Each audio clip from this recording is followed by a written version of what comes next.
Start the recording. Good evening, everyone. This is the DSES Engineering meeting for March 10th, 2025. I'm your current president for this meeting. Hopefully by next meeting, Mr. Paul will be in charge, but we'll figure that out soon. That's the plan anyway. And then I'll drift off to the Never Land and watch it from a distance. Not really. So anyway, good evening, everyone. As people keep joining us tonight, the introductions going on. We already talked to Don from Fort Collins area, I believe is what you said.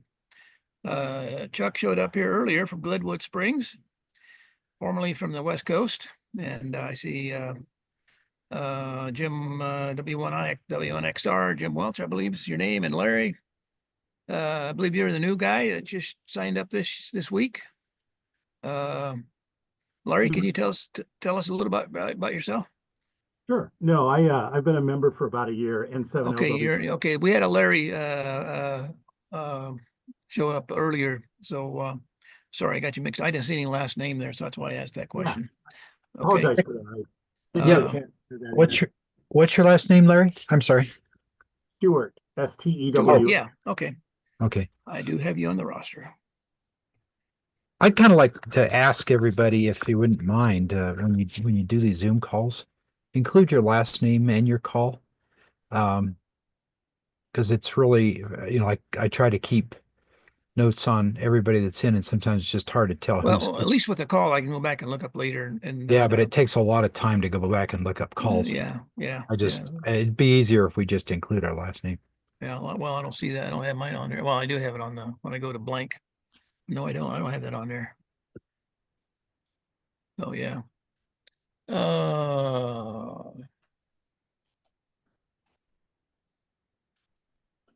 Say good evening to Michelle. You're still out there and hanging in San Diego, right? Yes, sir. You're not on the road somewhere traveling. Not this week. But wait. Thankful for it. Yeah. Living out of a suitcase. Been there, done that. Okay. As we go continue introductions, Bill's our vice president and our main guru when it comes to the board, comes to the building project over the last 2.5 years. We have, as far as board members go, we have the current board members, Floyd Glick running the Zoom meeting. He's a secretary.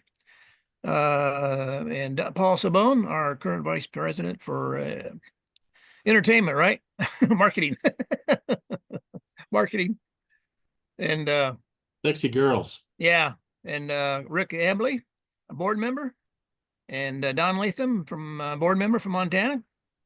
And Dan Lane, I don't see on here yet. He's a busy guy sometimes and cannot make it due to family issues, but he may show up a little bit later. So again, welcome everyone to this week's Zoom meeting. We haven't made a formal decision, but as summer rolls around, we may end up going back like we did last year to just one meeting a month, but that's for the board to decide at a later date. But it worked out pretty well last year. There are a lot of people do a lot of traveling, me included. So again, the board will discuss that with a new officer selection. Speaking of which, the board of directors election was completed on March 1st. I deeply apologize to one individual. I was going to send you a letter. I had it ready to send out, but I haven't done it yet. So I apologize for that mix-up. You were on the list, but why you didn't receive a ballot, I have no idea. So we'll get that straightened out. And but everybody else that got our ballots, those who returned, was pretty good turnout for 29 out of 51 eligible. Those eligible voting members were those who paid up dues. We have actually more members, but some members were not eligible to vote. We had a lot of members, well, not a lot, maybe 4 or 5 joined since the voting process started. In fact, we had one individual join during the voting process, so I sent him a ballot. So thank you again for your participation. This is one of the better turnouts for voting. As far as elections go, I sent an email out to everybody on the membership roster. We have our new board members, Paul Sabone returning, Don Latham returning, and our new member replacing Floyd because Floyd decided he wanted to do bigger and better things. Oh, he's a busy guy anyway. So Bill Thomas. WT0DX. So thank you for that. And Alex, we appreciate you running. Well qualified. When you got 4 people on and only 3 positions, who knows what's going to happen. Next year we'll have 4 positions open up for the board members. And again, we'll go through the same process next year. The members go for 2 years. It's a 2-year position. We vote for 3 members, then 4 members. And then we elect officers every year. The officers are elected by the board of directors. Right now, the board of director officer election will happen in the near future. And I'm going to be returning for sure as treasurer. Bill Miller volunteered to return as vice president. And upon confirmation with the other board members, we'll have Bill Thomas as secretary and Paul Sabone as president. So thank you guys for stepping forward to do that job. I know my wife will appreciate me donating that job to you, Paul. So good luck. I'm sure your wife has comments on that too, huh? So anyway, thanks again for everybody making this possible. And we'll have a formal, everything's going to be formal. Right now, the Board of Elections, the new board officers will not be formally installed till the annual meeting. The annual meeting is required by the bylaws to be given at least a 7-day notice for the bylaws. When I sent out notice for this meeting, it didn't meet that requirement. So the board of directors will have a official annual meeting 1 week from today.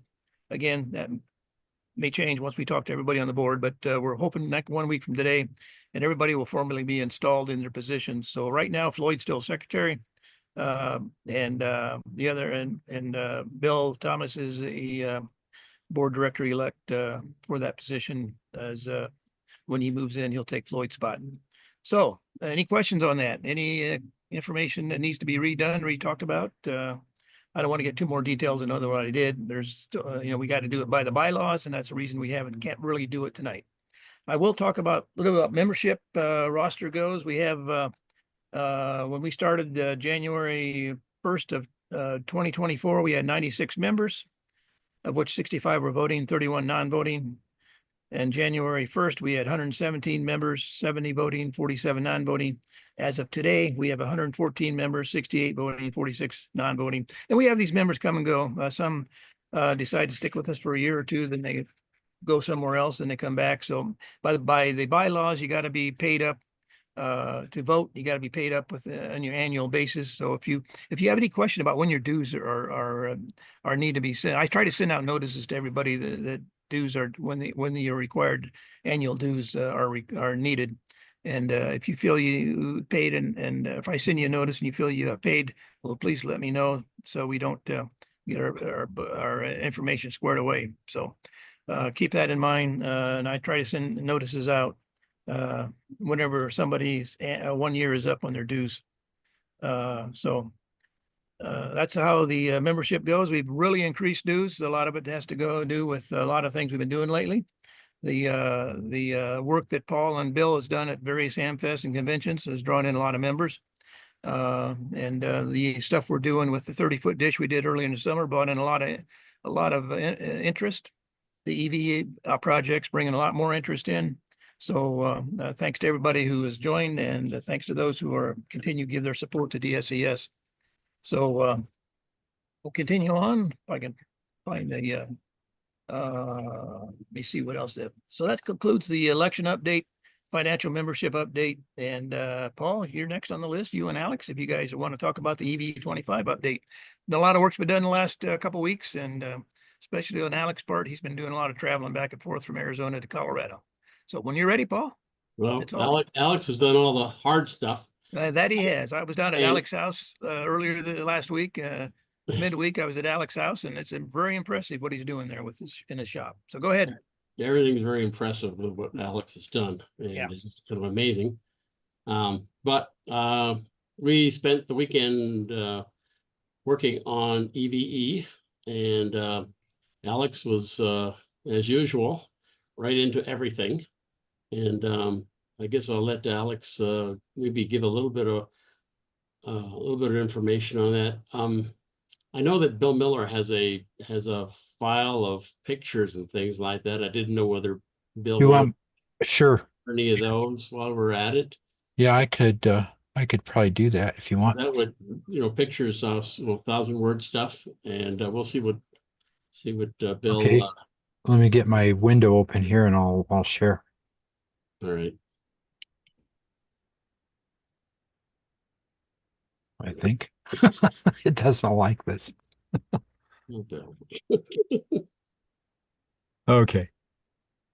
It seems like every time I open anything in Microsoft these days, it doesn't work like it used to. So let me share this. Okay.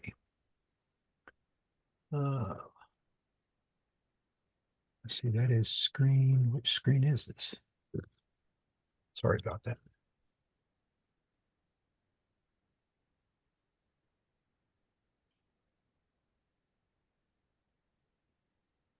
You guys. Mhm. Yep. Well, we'll go on, Paul, and I'll bring it up when I get to it. Any day. All right. Yeah. Thanks, Bill. All right. Well, the Alex is actually the fellow who can describe things a lot better than I can. I was mostly an observer. I pushed a few buttons up and down, making sure that we didn't crush anybody with the dish. So, Alex, why don't you start off and tell us the status of EVE? Yeah, thank you, Oh, Paul, oh. and thanks everyone, and good evening. Well, first of all, I want to say thank you very much, who was very helpful in helping me and everyone, especially Roger. Roger did a lot of things. I really appreciate his help and commitment. So I don't know what we're going to do without Roger. Derek, also, thank you very much for coming and helping us. It was a very helpful, and I think you learned a lot of things too. So it was very educational. Also, Bruce was there helping us, and Ray, thank you very much for coming on Wednesday and getting those lines. I finalized those lines, so thanks everyone who contributed. So it was a very big help for us because we're running out of time, and it's important to get all things installed. So speaking on equipment, the system is installed. It's on a hub. It's when I arrived, I replaced a couple of modules. I replaced the board. That's what the picture is right now. And I installed a new module, the driver module, and installed the driver, and everything test functionally. Everything worked perfectly. While the system was ready to get to the hub, that was the hardest part, and something that we'd never done it before. Ray and Roger came up with the idea, use a dish as a crane to lift the system up, and it actually worked perfectly. So everything went smoothly. We didn't have any accidents or near misses or something like that. Before I left, I functionally tested everything what I could, and I finished the IF lines to new cables that were installed, as you can see on the hanging ends. So I installed the connectors on both ends. We tested using the TDR, and also we make sure that they're environmentally protected. So on both ends, so we have a brand new lines. We can say that. Which both lines would be used for EVE 25. Yeah, thank you very much. I forget his name. This is Dennis Hackos. Yeah, Dennis was basically me because I had to catch up my flight back, and I didn't have anyone, but Dennis was very helpful, and I had to gift him my harness so he can work on heights, and he did a tremendous job putting the last piece of equipment, which is the module, the transmit module, the heaviest part, in there with Roger, and over phone while I was driving to the airport, they were doing functional tests with me, and Bill also, thank you very much for your contribution to help there, being their hands basically. So we're missing one piece to test it completely, which is the cable. I don't know what happened. We couldn't find the RF cable that runs between the feed and the system. I was frustrating to realize that we can't find the cable. So I'm gonna bring that cable on Friday. So I'm coming back again on Friday, and I spend Friday, Saturday, and Sunday on site to make sure the system is fully functional. We're actually gonna run the EME test. I did test receive, and we were able to receive beacons. And I can say, compared to previous a Diane package we had, the beacons are stronger. So I think we have a better receive Yep. that is not confirmed yet officially. When I do official a test using the cosmic objects and perhaps moon noise or any constellation. So we'll tell exactly what's going on. But it also was interesting to see and observe a wide spectrum. This is something we didn't have before. We were specifically focused on very tiny bandwidth normally. Now with the SDR and radio, we can look up for entire spectrum. So we're able to see all beacons that come from the same direction. That was interesting to see. So receive works fine, communication works fine, transmit works fine on the best on the bench.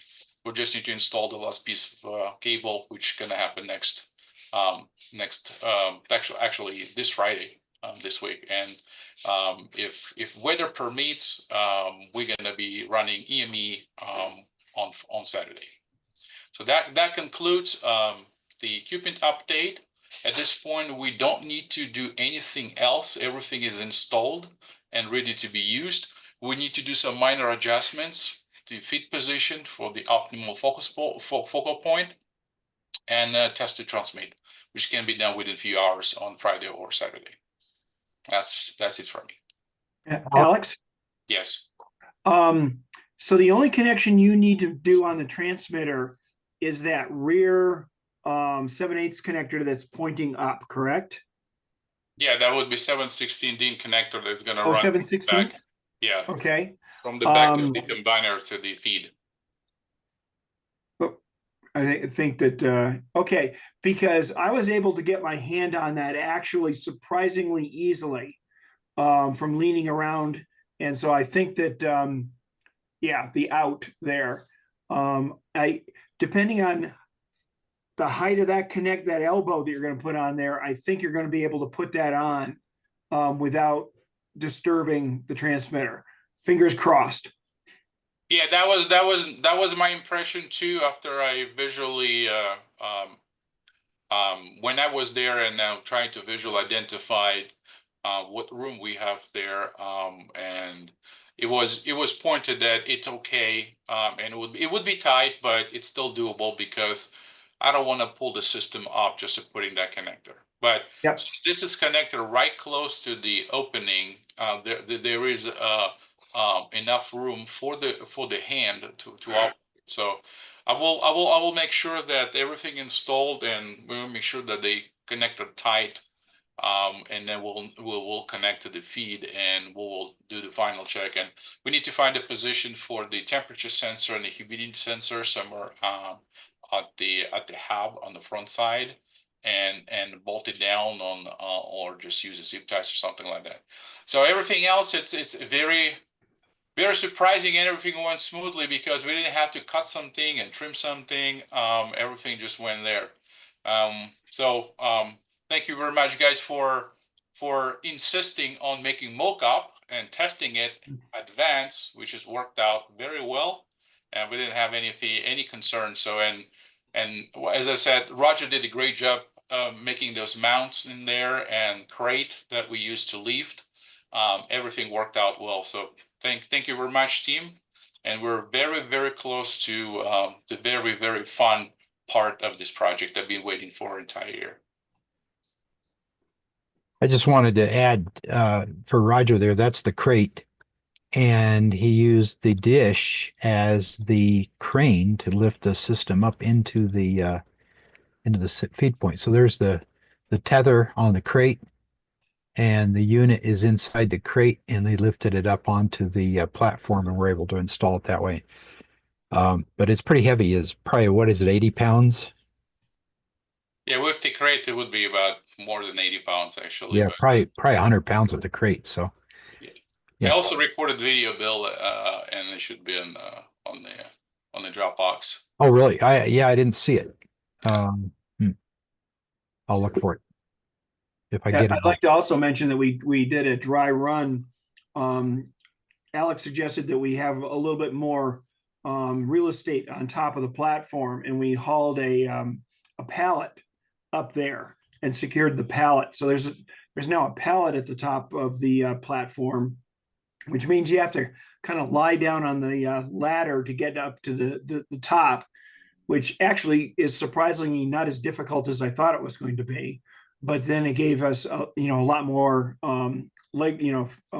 square footage to manipulate the eave around and get a good footing before we lifted it into the hub.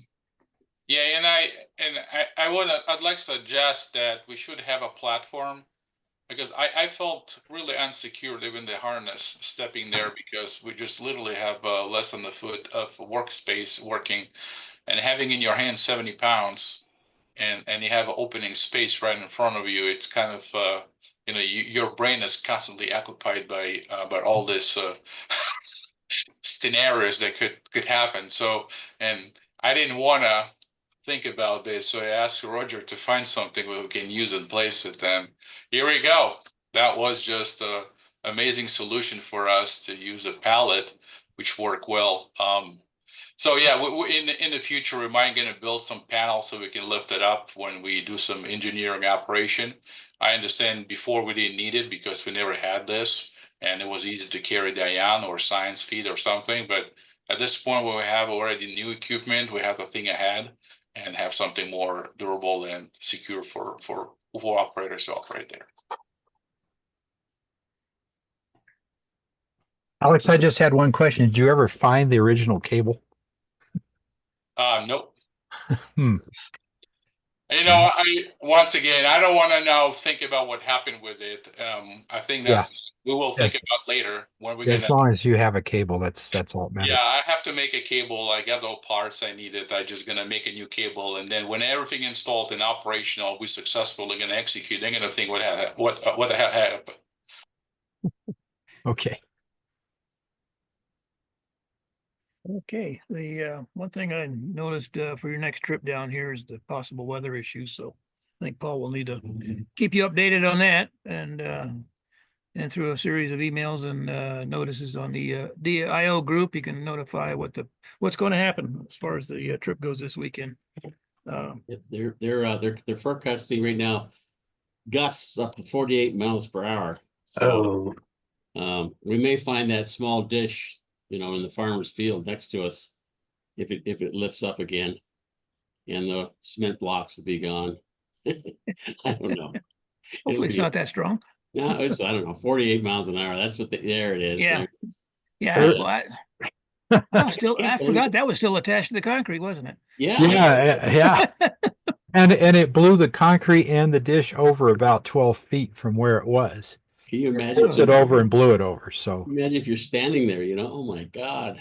And it actually caused some damage on the rail here. This fiberglass ring on the back of this dish got crushed by the support, and the actuator was there's a piece of it. I picked it up and took it, but the actuator got blown up. So anyway, not good. Yeah. Was that in the ground? Yeah.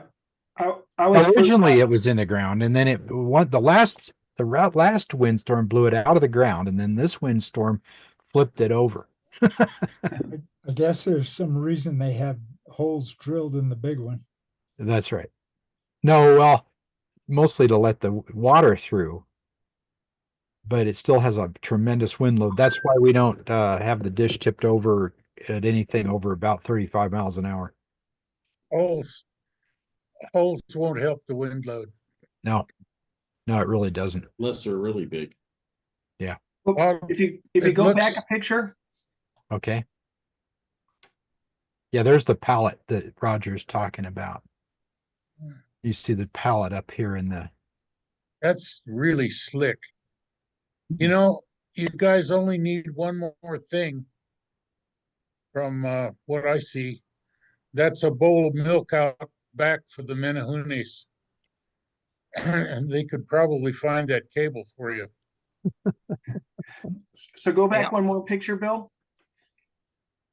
So I'd just like to comment here. So the problem with hoisting from the feet, of course, is that the edge of the antenna will eventually pick up the rope. And so you see that there's a kind of a high-tech solution here where there's a towel that is duct taped there to the edge, and I just made sure that the load landed on that towel as it went up. You know, it's folded over several times to just pad the rope. And you know, as Alex said, I think it actually worked better than I thought it was going to work. I first saw it, I thought it was a dead bird. You're Well, all next 62. time we can install the roller there, something, so it would be easier. You don't need a roller. It keep doesn't in mind- move. Keep in mind, you know, if it's system up there, at some point it should go down, so we can always improve the system. Oh, yeah, yeah. We proved the concept that worked amazingly. Great engineering. Yeah. yes, good out of the box, Roger. Just use the dish as a derrick. It was a little slow, I'll have to admit. Better than carrying it up the stairway. Yes. Yeah. Anyway, All right. Well, thanks a lot, Bill, for the pictures. And did you take those or somebody else take them? You just I took these last ones. Oh, by Okay. the way, this is the Mazar accurate time base that the CU students brought to us. I don't know if I have a better picture of it or not. Probably not. Yeah, but it's tiny. I thought this was going to be a rack of equipment, and this thing is, oh gosh, it's tiny, and it's sitting there on the table waiting for you, Alex. Yeah, it's the size of a cigarette pack. Yeah, literally, it's just a video GPS. Yeah. That's I mean, I was still gonna arrive on Friday. Even though it's gonna be windy, we can't operate on the dish, but we can do a lot of stuff inside. And one of them is install the reference and make sure that everything works there. Can install the distribution system so we can distribute this reference signal into multiple loads. So there are some stuff to do, and we're not going to be sitting and just watching in the window. So we'll try to use it my time at least efficiently. Hey, The Roger. size-wise, it's basically a Rubik's cube. Yeah, about that size. Yeah. With Hey, us. Roger, did they use our GPS antenna or their No. own? They use their own. Okay. They installed that antenna right next to our antenna on the side of a building. Here's the manhandling of Roger and Dennis trying to get the unit into the hub. And you're up there kind of in a bad, precarious position. And the thing is heavy. And so luckily it was a nice day, no wind or very little wind, and two strong guys up there manhandling that thing into the hub. Yeah, my favorite is always handling really heavy objects with delicate fiddly bits on the outside. It's Yeah, I think this is actually where it didn't fit. Yes. Yeah, that's it's coming where it down. didn't fit. So I was unsure about that dimension because we had to kind of tip the thing to get the Pull that the one combiner cord out. back, inside. It's going to get and stuck the on you two- if you try to lift it again. What? No, that was just my audio on the video. Go ahead. Oh, okay. So you can see that there's a 2x4 at the top, and I had a plan B. I had actually made a 1x4 that could replace that, and I had to, I sent Bill off to get that, and sure enough, the 1x4 gave us the clearance that was required. Yeah, this might be take two. Somewhere here, I think I Oh, had the yeah. second take. So there they finally get it in and get it bolted up and everything's good. Takes these a second to clear up from the uh,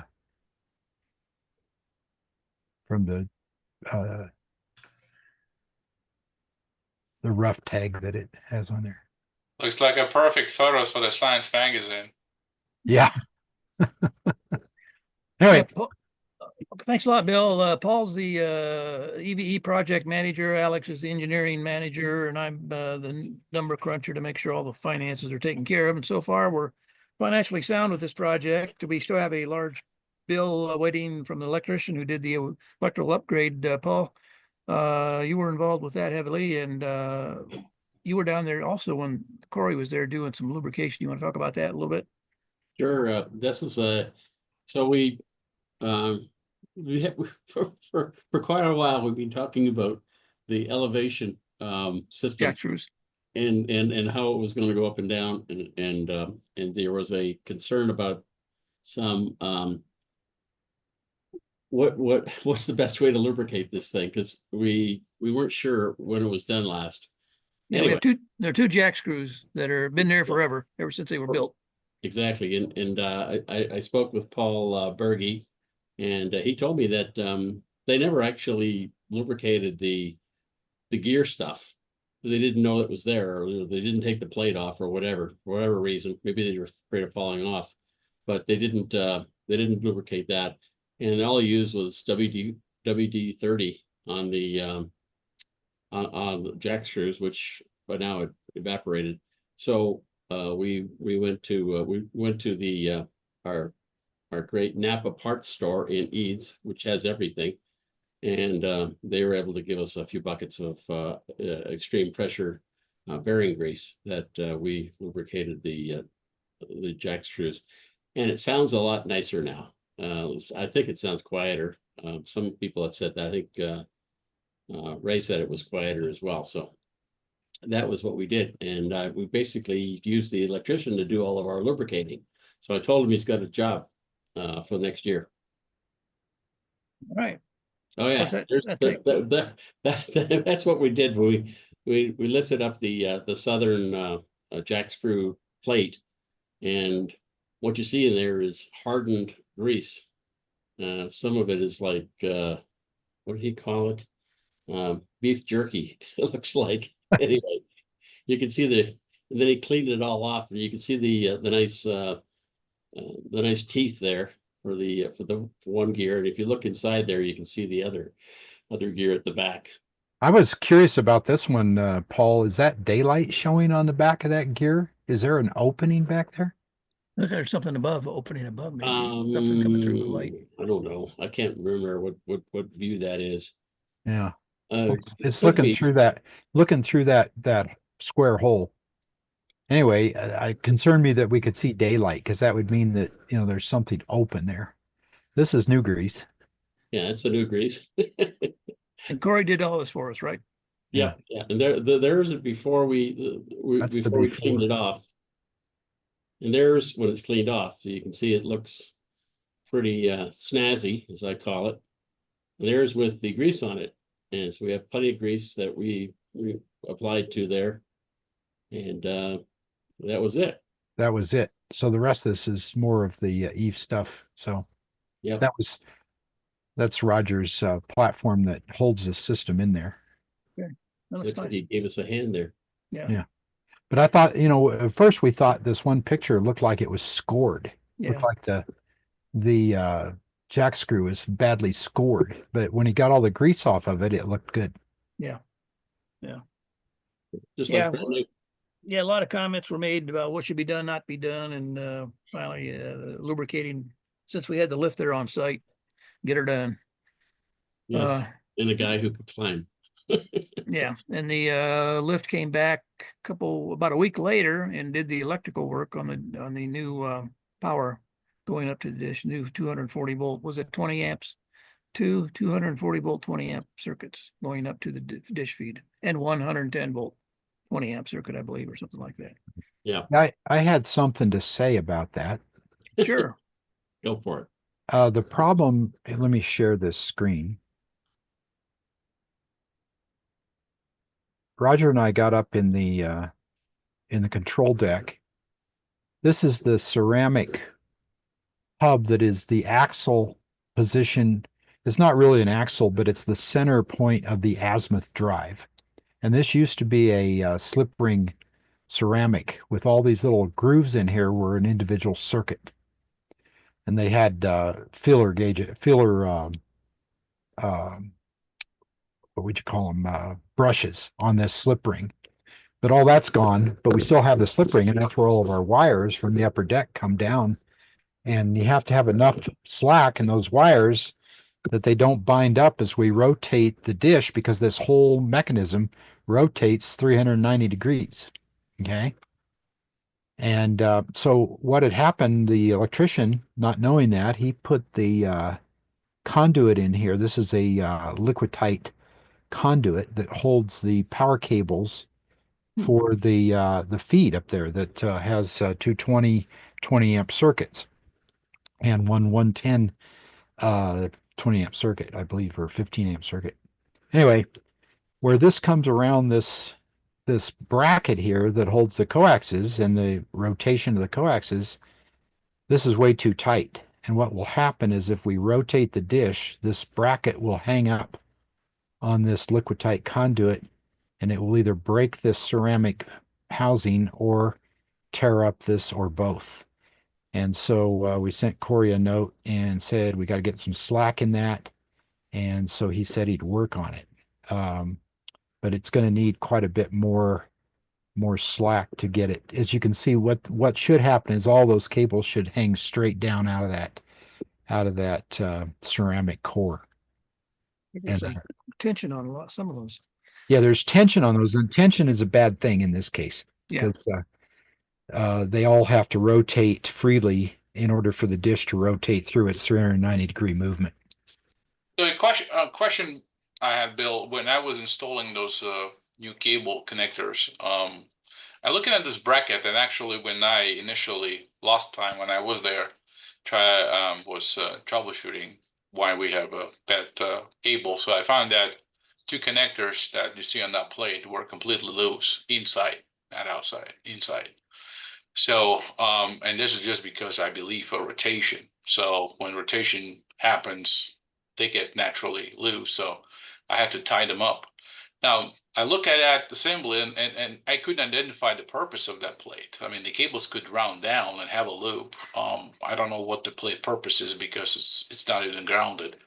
So I don't understand why we need that place in the first place if we can run 214 RJ directly to the heliax that hanging on the left side of this picture. So maybe something we have to think, Well, you'll have to ask Ray about this. Originally, this was a bulkhead for the coaxial cable to make a termination point, and then we also had free rotating connectors that would allow rotation of the coax.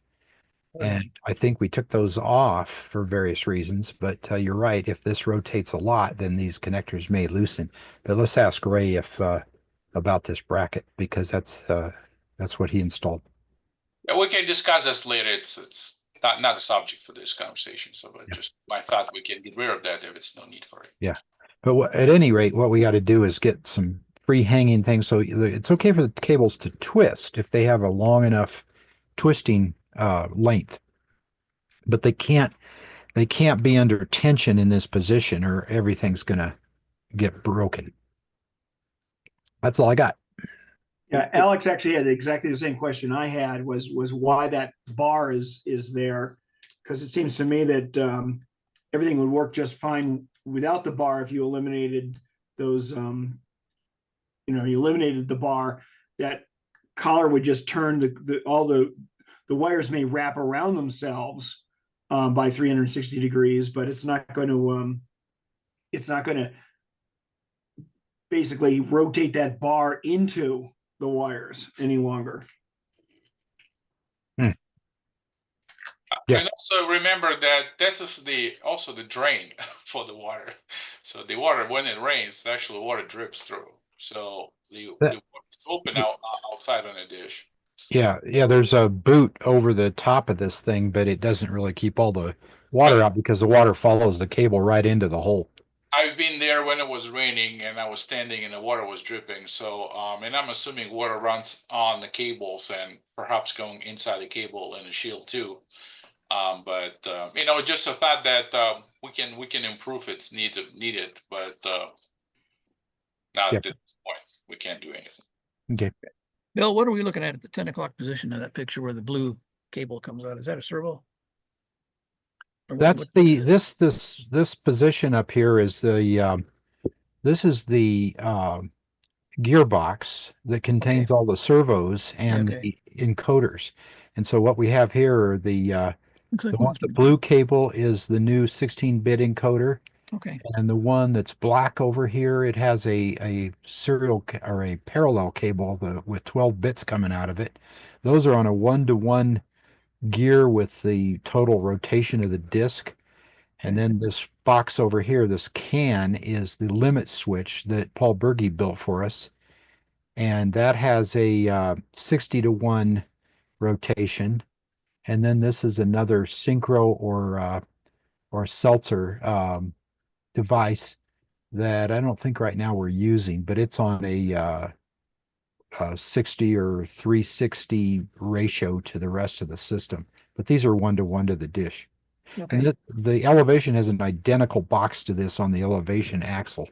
yeah, so this is what Glenn and Lewis have been working on, a 16-bit jobby there. Yep. All right, I know Glenn's online here. Good evening to the newcomers. Wrapping up the EVE update. Paul has the Dubas contest coming up right after the EVE update, or EVE event, so you want to chat on that, see what you know about that, Paul, you can tell us? The Dubas contest? Sure, no problem. The Dubas contest is a mostly CW contest, because most stations operate CW because they don't have enough power or enough dish antenna or something. But we get most of our contacts through that, and some people who are strong enough will also work us on sideband, but that doesn't give us any extra points.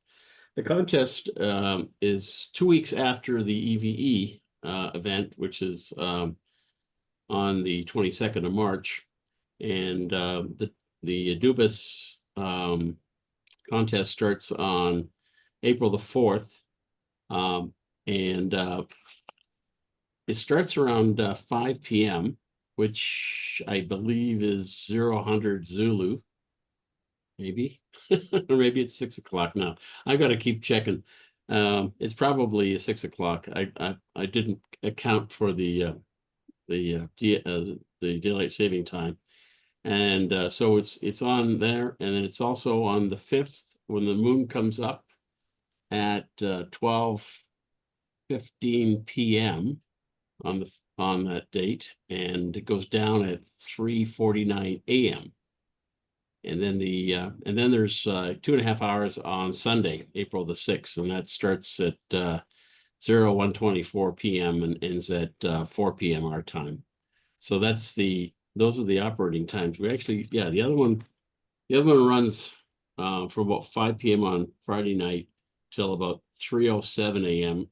is when the moon goes down on Saturday morning. So those are the operating times, and we're desperately looking for people who like CW. And Gary, if you got the time off, feel free to come on down. Gary, love to have you. Yeah. Yeah, sideband, with our situation we have now, we might be able to give some stations who never talked sideband off the moon that opportunity. What's the Uh, dates again? Which I know It's people, April 4th, 5th, and 6th. That's Friday, Saturday, and Sunday. Again, the Sunday one the moon doesn't come up until 1:24 p.m. So for 2.5 hours, I'm not sure whether we want to be there for that, because we'll also see what the weather's like in those days as well. Maybe Saturday. I'll look into it. Yeah, this is a good Be in chance. touch. We can be in touch. Well, yeah, we'll also have some remote capability with the station too. And I'm just trying to see if we can arrange for 1 or 2 operators to operate remote CW, see how that works.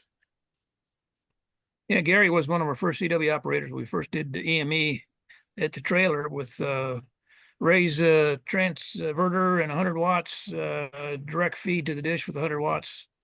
We worked, I don't know, it seemed like 70, 80 stations initially, CW.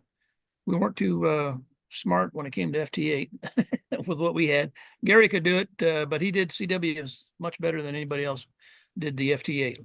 And we did sideband as well. So it was fun. And that was what, 4 or 5 years ago. So we've vastly 2020, improved our 2021. system. Yeah, we vastly A lot of improved our fun. system. What date, what year was that, Gary? I remember 2020, 2021. I think Yeah. it's involved for 3 years. Yeah, yeah. So we vastly improved our system, and I know there are people out there talk about wanting to talk on sideband, and of course with our station, they could probably hear us, and we might be able to hear them. So I think Alex you worked a FT8 station with 100 watts and a Yagi during the last contest, which was his first contact, wasn't it? Well, actually 10 watts. 10 watt. That's even more 10 impressive. watts in Yagi. That was the only 3 station in the world that could work here, and one of them were we. So it's Yeah. exciting actually. And the next, what I would ask Paul, because unfortunately I won't be able to participate in the contest, to try to work the lowest station in CW with the lower power and the equipment antenna, and the same on SSB. So that would be a great opportunity to have people, because most people underestimate that they're not going to work, but use a chat, HB9Q, and try to invite people, because you'll find yourself sometime it's going to be pretty, nobody's going to be there. You're going to be lazy. And we're not talking about any high speed CW. It's pretty slow in comparison. Yeah, and for the real weak stations, we use Q65, and the one for 10 watts we had, what was that, Q65 300? Was it 300 or 200? You were talking about the time. I'm just saying it was a really long time. We had to listen for this guy before we could decode him.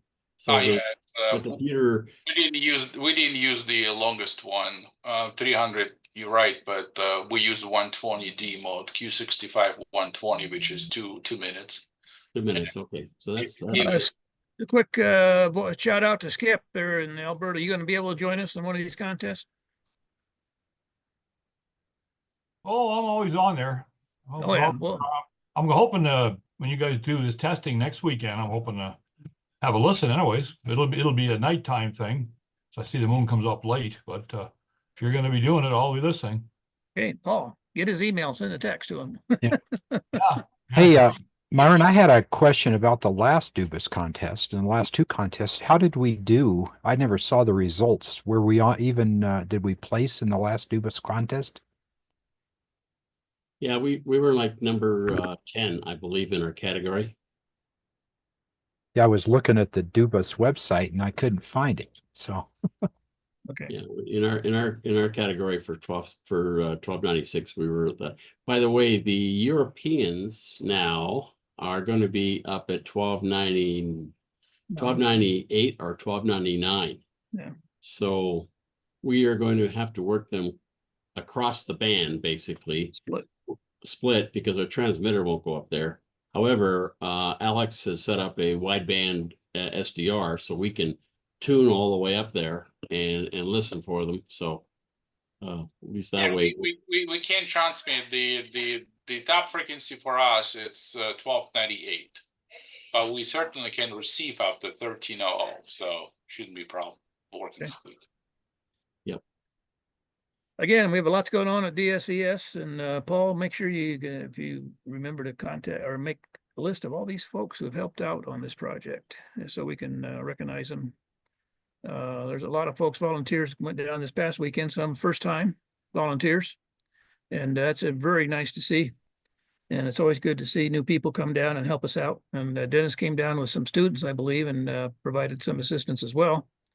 So that was good. Dennis works as a professor at the University of Colorado, Boulder, and he's been a long-term member. He was a member of the organization back in the late 1990s, I believe. So that's all I got for this project. Anything else, Paul or Alex, before we switch over to Dennis said this was the first time he was actually down there. Yeah, the yeah, that's site, what Bill and he- I were, He yeah, was amazed, he said. And he says absolutely amazed by what we have in terms of infrastructure. He Yeah. says he never realized we had this, but and it's not that far away, is what he said. yeah.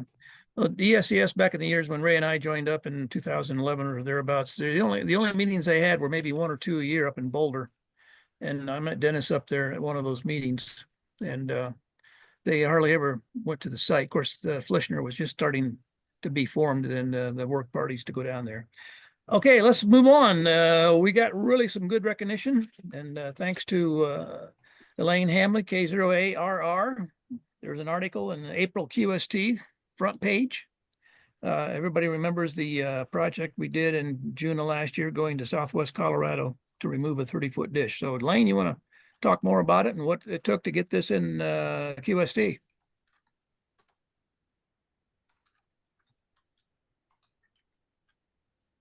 Oh, you're still muted.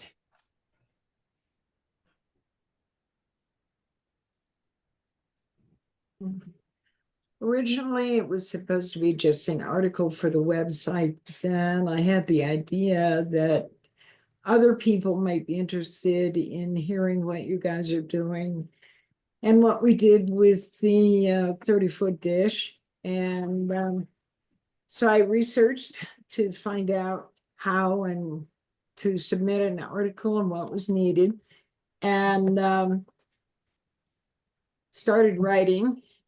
And I think I wrote about four different versions of it before I hit the submit button. And then I waited. And I waited.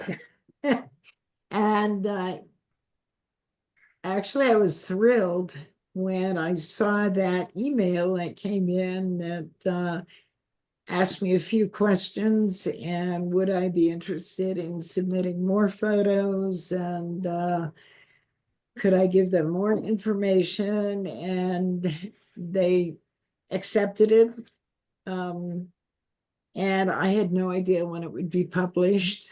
And eventually I heard more, and they wanted more photos and more information about DSES. And then a few days ago, I got the email that said it was published in April, and it would be out soon. So I'm really excited that DSES is getting the recognition. I was hoping that that would happen with the article. So I'm glad to have done that for you guys. Yes, Well, I thank you. appreciate, yeah, all the effort you did on this project. Elaine was there during the removal process. She's the ex of the YL of Rick Hambley, K0GD, and they traveled down there in their vehicle pulling a large trailer, and they transported a major load back to, in fact, they made a couple trips, but the first trip was with part of the dish. Ray hauled some stuff, and another member, WD0C, Chaz, hauled another trailer full of 30-foot dish parts. So and that's all spelled out in that article. And Elaine took many, many pictures because we got to have those pictures to put this sucker back together someday. And hopefully actually, it was over 400. Yeah. Yeah. And it was a hot day down there. And Ray and I were in the bucket helping out removal process. So we're glad that that's done. Now we got to figure out where we're going to build it, put it back together. So thanks for that ARRL getting recognition. Yeah. I think ARRL, according to Bill Thomas, who met one of the gurus at the Albuquerque event, or Rocky Mountain event, didn't even know we existed. Was that right, Bill, when you went down there to present a presentation? Yeah, it was, yeah, actually it was Dave Minster, the CEO. I think that's his title. Yeah, it was in Albuquerque, a year and a half ago, and he didn't know about us. So now we're on the cover of QST. Yeah. That's wonderful. See, that was another thing. I didn't know how many people actually knew about you guys and about DSES. And I thought it would be nice if you guys had some recognition. So I've been sending the board information, but we got mentioned in the article that Doug Lieber wrote up about the Las Animas school visit. We got mentioned in the ARRL letter, which comes out every week, an emailed letter to members. And when that happened, our web traffic went up by about 10 to 20 times. Wow. Just exploded. We were getting like 150 visitors a day to our website. And I suspect when this article is actually delivered to people's mailboxes, we'll see a similar surge in our web traffic. Yeah. Great article, fantastic write-up on this, Elaine. Really appreciate it. You're welcome. Thank you. And that's something we can put in undercover in a frame and post it down there in Haswell one of these days on a recognition wall. Speaking of that recognition wall, Alex has laser engraved a lot of call signs of our members that'll be put on a board down there. And so as we gain members and new call signs, Alex can engrave that, laser engrave, and he has a whole stack of those little call sign plates. They're about what, 1.5 by 3 or 4 inches wide, something like that. So that's with his laser engraver down there, it's amazing what he can do with that. So we got to start putting some of this stuff once we get finalized in our building. Speaking of the building, how goes it, Bill? Goes pretty well. The last couple of trips, I've attempted to work on the building Ethernet. One of the things that we're trying to do is get all wired Ethernet in the building, so the network is not wireless; it's wired to minimize the interference we have on radio astronomy. So we turn off all of the Wi-Fi sources in the building when we're doing really sensitive stuff, and we have just the wired Ethernet. But we have about 18 runs of network wire to various places in the building. We'll also use those for security cameras. We'll have a power over Ethernet switch that will provide the power over those lines for cameras. And so we worked on, Jim and I worked on the home run position. We have a wall mounted rack that goes on the wall where all the cables come out, and a patch panel. And so I've been wiring individual lines into the patch panel, and then wiring the opposite end of the line with Keystone wall box jacks, various places in the building. So we'll get that done. So that's a big deal. I ordered all the materials for that from Amazon. There are various vendors, but I found probably the cheapest, easiest way to go was on Amazon. So you get about $500 worth of stuff just for the Ethernet to finish off that part of the building. The things we have left to do are window coverings, window guards, like bar guards to keep people from breaking and coming in through the windows. The grounding system around the building. One of the heat pumps, we still don't have the pipe covering to protect the pipes or the coolant lines for the heat pump on the outside of the west side of the building. We had that big windstorm, and luckily it didn't blow any of those coverings off of the other pipes or blow the pipes off that didn't have coverings. So we need to get that done. And then I've purchased a small sensor. It's like a ultrasonic sonar sensor that senses the depth of the water in the cistern. We ran out of water 2 weeks ago, and Fazik was kind enough to bring us out water. We got to pay him for that, and he'll bring us some more water to fill up the cistern. But I wanted to get the sensor in there before we filled it up. Also got some water purity analyzers that check for like 18 different parameters of the water. And so I checked that while we were down there. Roger and I looked at the colors and said, well, that water's a little more alkaline than we'd like it to be, so we might have to adjust the pH of the water in the cistern. But other than that, it looked to be pretty good. And if we keep it chlorinated, we should be able to, if somebody accidentally drinks it, I'd advise people not to drink the water out of the faucet, but if you did, it probably wouldn't kill you. So We still those have are the things that we got going. plenty of bottled water down there, don't we, Paul? Bottled water, we have plenty of bottled water. Yeah. Yeah. Try to keep a case or two down there. Yeah, there's I think probably, there's still some down in the bunker as well. yeah, Yeah, there's a case on the floor there. Yeah. Yeah, we probably need to bring another case down at some Yeah. point.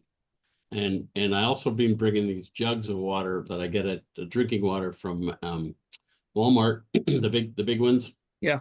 And I brought a couple of them with me this last time, and I found out there was only about this much left in one of them. So luckily we had enough for coffee, let's put it that way. But I Good. like to use the coffee Yeah. from the jugs. Yeah. I guess the only other thing with the building is I did pick up some butyl and tape from the Restore store, butyl tape or butyl and tape. It's a real sticky tape on a backing to seal the north side of the slab plate. We had water get in there last year when we had a big flood, and so I'll seal that up with this tape. Restore store is great for that stuff like that. It's hard to come by. So I got some of that, and the other thing we probably need to think about is having Kyle, concrete contractor and groundswork contractor, come back and regrade the back of the building, the north side of the building, so the water will run away from the building. But I was thinking maybe we could do that when we decide what we're going to do with the rest of the foundations and the 30-foot dish. So that's all I've got on the building. Okay. Any questions for Bill before we go to the Sarah conference information that Bill's going to? Oh, let me add one thing. I did put a clamp on current meter on Oh, the main that's right. box looking for rogue currents. And I don't think I found any, but we didn't have everything off in the building. So I'll do it again. Highest currents I saw where one of the phases had 7 amps on it, but we also had the heater running in the kitchen, and the other phase had 3 amps at the same time. And that could be something as simple as the Ethernet switch and whatever computer we still had running there on the bench. So anyway, 7 amps would give us about at 120 volts. That'd be about 800 watts or so, a little under 800 watts. Yeah, we need to keep monitoring that situation. And the reason Bill's doing that is we've had some extremely high power bills. Yeah. Higher than about twice, well, not say twice, about $100 higher than normal. Yeah. I think Which just the is- electricity alone was what, $175 or something? Yeah, yeah.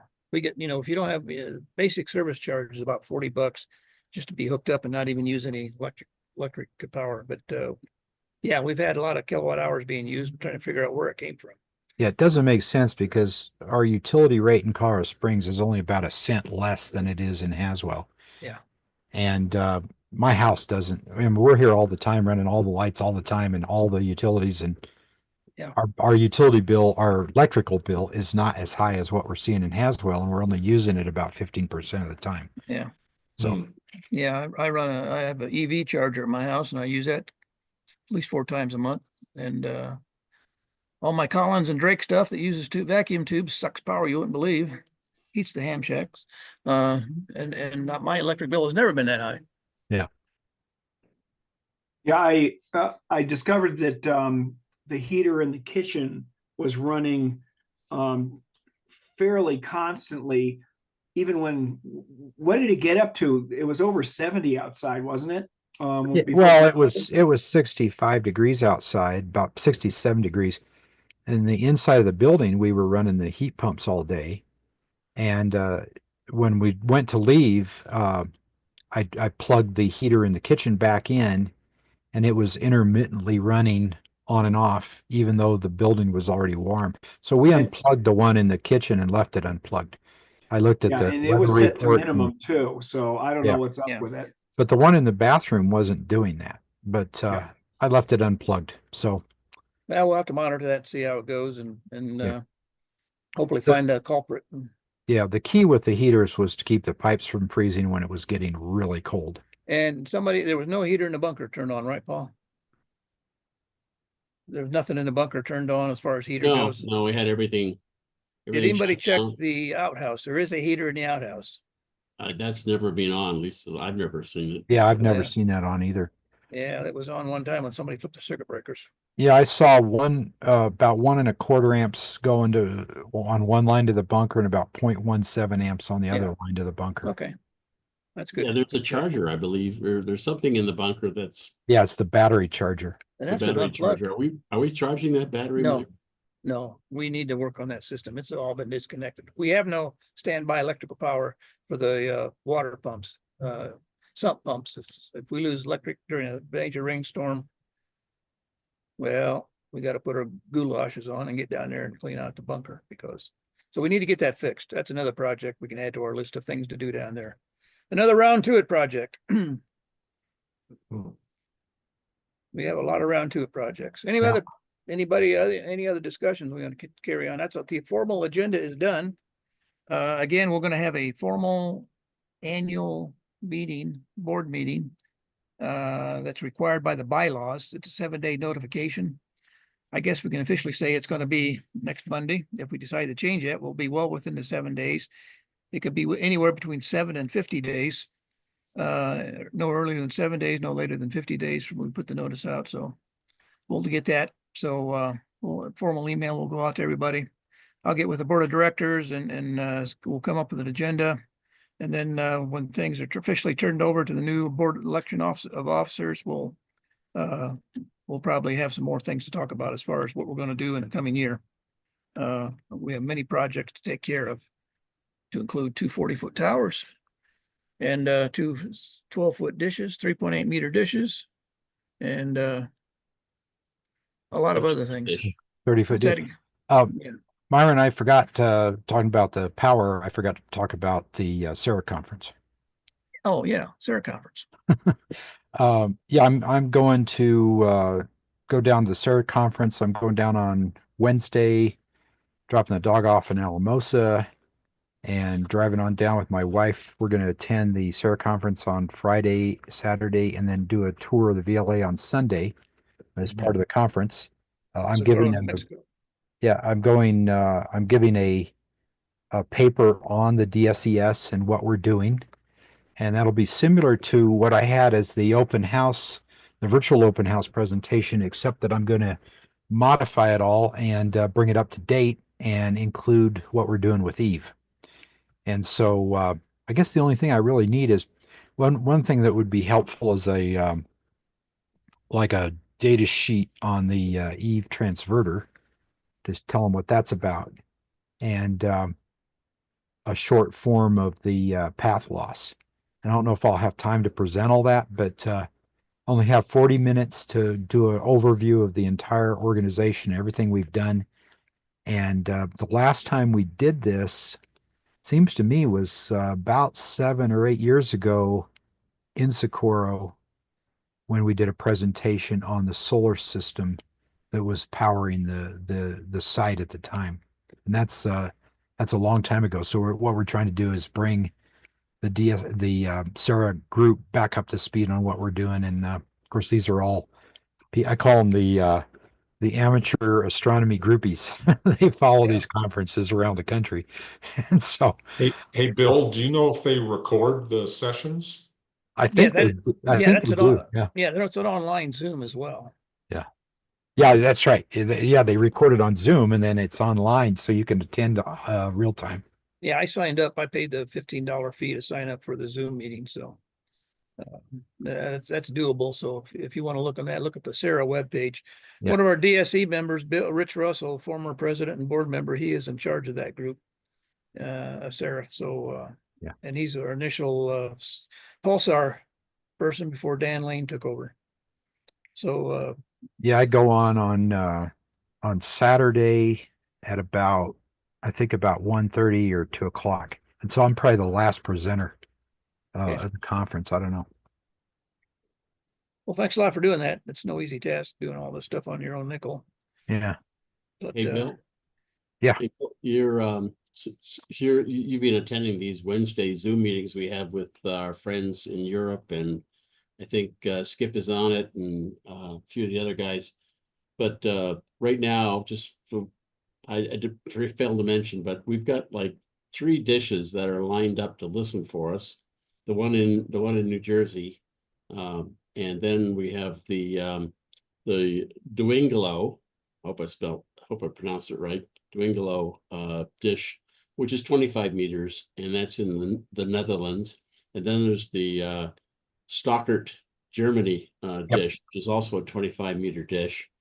Yep. And then one of our members, VK6PY, he's that's Mark, yes. Great. And he's been talking to the people at the Parks Observatory in Australia, which they made a movie about called The Dish. And that one is 210 feet wide and or 64 meters. And they're interested in talking to us more. And we've been giving them the times when we have the path from both sides. So we're both looking at Venus at the same time. So they may be listening for us as well. And they use a cryogenically cooled preamp on their system. So it should be one of the best receivers in the world, I think, close to it. Well, yeah, if we actually get them, but that is a professional installation, and he's got to get that's a tall bridge to get over. So Yeah. Well, we hope that happens. I do have a slide that mentions the New Jersey group, the Stuttgart group, and the Netherlands group. It might We're in amuse collaboration. people. Might amuse people that the Dwingaloo dish was the first fully steerable radio astronomy dish to be built, and the Stockert was the second Oh, really? fully steerable dish to be built, at least according to the book I have. And it's kind of interesting. Also, I was informed that I've been roped in, so I'm also on the board of directors of Sarah. So you can beat on my head too if you want to go that way. Okay. Congratulations, Don. Yeah, right. Well deserved. Thanks. Also, I think they're truly desperate. Yeah, Go ahead, Paul. One more thing is Michelle, who's on here. She's been working on a model for our path loss, and it's a very interesting model. It's way over my head from an understanding perspective, but I look for the bottom line all the time. And you got a couple of lines there that says possible. So hopefully we get more information as we get closer to the actual day. Thanks, Michelle. And these meetings are on Wednesday, right? Zoom meetings Wednesday at noon, Colorado time. Yeah, Wednesday noon Colorado time. And emails are sent out to those interested. If you want to join in, send Paul an email and he'll give you that link. And Rick, you've been on that group as well, haven't you? Participating in the roundtable discussion. Sometimes, as time permits, yeah. Yeah, you're a working guy. All right. Well, thanks everybody for joining. We had 27 total at the peak of our group here, and we went down to 24 for a while, and then down to 20 right now. So again, thanks everybody for joining. Will be those who want to stick around and talk, whatever. It's open discussion time. Feel free to do that. Floyd's in charge of the Zoom, and he usually sticks around and adds comments as well. So thanks again, Floyd, for hosting the Zoom. And thanks everybody for joining. Okay, I'll turn this off.